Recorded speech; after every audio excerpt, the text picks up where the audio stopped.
So I'm going to thank God for the life my dad lived, as evidenced by the fact that when we called people for the 5th year, people came. Now we've called you again for the 10th, you've come. We gather today to honor the memory of Professor Isaac Olaolu Akinyele, a true titan in the field of nutritional sciences. A decade has passed since his passing on February 27, 2014, yet his legacy continues to nourish our minds and hearts. Professor Akinyele was not just one of Africa's finest. He was a global figure, a renowned expert in human nutrition and development. His unwavering dedication to understanding and addressing the critical multi-sectoral relationships that determine optimal nutrition and human well-being transcended borders. He's done so much for human nutrition as well. For University of Ibadan, he was part of the politics. He developed many mentees, and many of them are here. I've met some of them with him in Abuja when we went for meetings.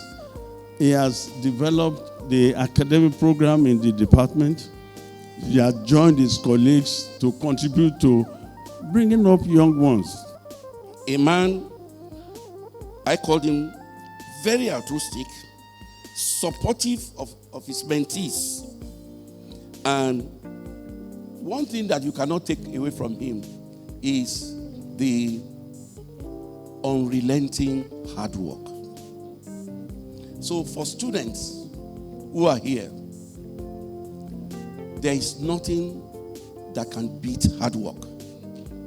Professor Akinyele demonstrated it and proved it. Of course, in 2022, I retired as a professor of human nutrition. If he hadn't invited me, it wouldn't have happened. But let me say something special. Professor Akinyele was a general. There are many generals here. General. There are many generals here. And general, he is one general that doesn't stay at home and send the soldiers to. He was there on the field. It was on the field the general fell. He left a legacy of how to be committed to a cause you believe in without bothering your head about how you are going to fund it.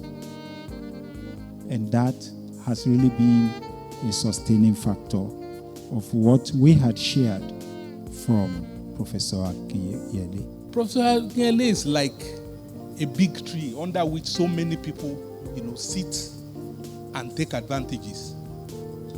I recall very clearly when he became a member of Council of Society for International Development. As a member of council, he was entitled to a first-class ticket. But there's a local chapter of SID in Nigeria. What Professor Akinyele did was to make that first-class ticket economy ticket that enabled a number of us to be able to go to one conference in Zimbabwe. He was entitled to sit in first class, but instead of sitting in first class, he broke down that first-class ticket such that quite a number of us who are members of SID in Nigeria were able to go. I graduated from this department in 1992. And the first contact I had close with Prof, I was Professor Dr. Cole's student, project student. And we were just, myself and Odumba, we were just lamenting, how do we get reagents now? How do we do this? How do we do that? He passed by us at that other entrance. Then his office used to be somewhere here, where the metabolic lab is. He went and brought a bottle of reagents and said, beckon to us, come, and gave it to us. I was wondering, I'm not even his project student, but he heard we needed something, and he offered the helping hand. That was how he won my heart. As we commemorate the 10th memorial of Professor Isaac Olaolu Akinyele, the answer to which way out of food and nutrition insecurity in Nigeria remains inconclusive until no Nigerian goes to bed hungry.